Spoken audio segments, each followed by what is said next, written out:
அன்பான இனிய பெரிய உறவுகளை பொதுவாக சுகப்பிரசவமானவங்க ஸ்டிச் போடுவாங்க, எக்ஸ்ட்ரா ஸ்டிச். அதாவது குழந்தைய வெளியில் எடுக்கிறது கொஞ்சம் இடம் பத்தலைன்னா கொஞ்சம் கிழிச்சு விட்டு குழந்தைய வெளியில் எடுப்பாங்க.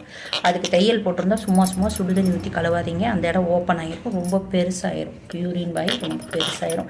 தாம்பத்தியத்தில் அது கொஞ்சம் டிஸ்டர்பன்ஸ் ஆகும்.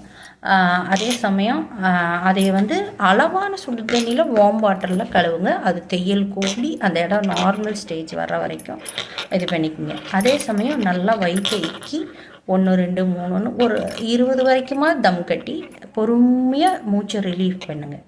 ஒரு 20 வரைக்கும் தாராளமாக பண்ணலாம். கொஞ்சம் கொஞ்சமாக பண்ணுங்கள். 5லேருந்து அப்படியே டெவலப் பண்ணி கொஞ்சம் பண்ணுங்கள்.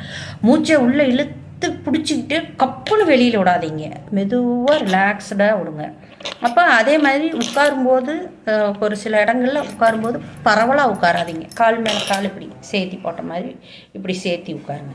அப்போ அது உங்களுக்கு அந்த புண்ணு காயிற வரைக்கும் கூடுற வரைக்கும் உங்களுக்கு ரொம்ப உதவியாக இருக்கும்.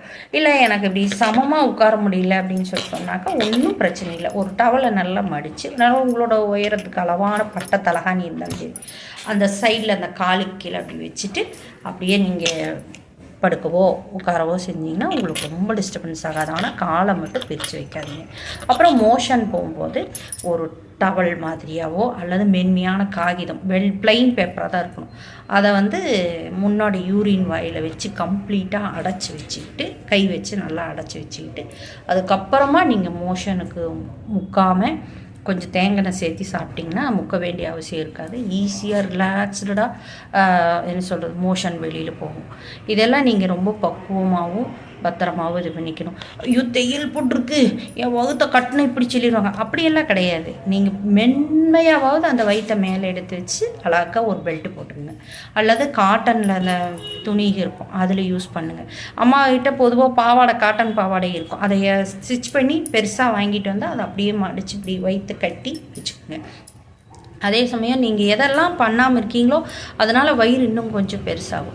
அப்புறம் குழந்தைக்கு தேவையான அளவு சாப்பிட்டாலே பால் சுரக்க ஆரம்பிச்சிடும். அதாவது எப்படி சொல்கிறது, கீரை காய்கறி இந்த மாதிரி சோறு சாப்பிட்றேன்னு பேரில் நிறைய சாப்பிடவோ அல்லது வெரைட்டி ஐட்டம் சாப்பிடும் போல் இருக்குது அப்படிங்கிறதுல மாவு ஐட்டங்கள் அது இதுன்னெல்லாம் சாப்பிடும்போது தொப்பை பெருசாகிடும். அது ஒரு தடவை அப்படி வந்துச்சுன்னா அதுக்குள்ளே போகவே போகாது. நம்ம ஒரு ஸ்லிம்மாக இருக்கக்கூடிய ஓரளவு இதாக இருக்கக்கூடியது வயிறு தள்ளிட்டு வந்துடும். அதனால் ரொம்ப அளவாக சாப்பிடுங்க. தேவையான அளவு சாப்பிடுங்க. தேவையான அளவு தண்ணி குடிங்க. வயிறு அழுத்தும்படியாக எந்த ஒரு பொருளையும் அடக்கி வைக்காதீங்க. புரிஞ்சுதுங்களா? மோஷன் கரெக்டாக போகலைன்னா டாக்டர்கிட்ட கன்சல்ட் பண்ணுங்கள்.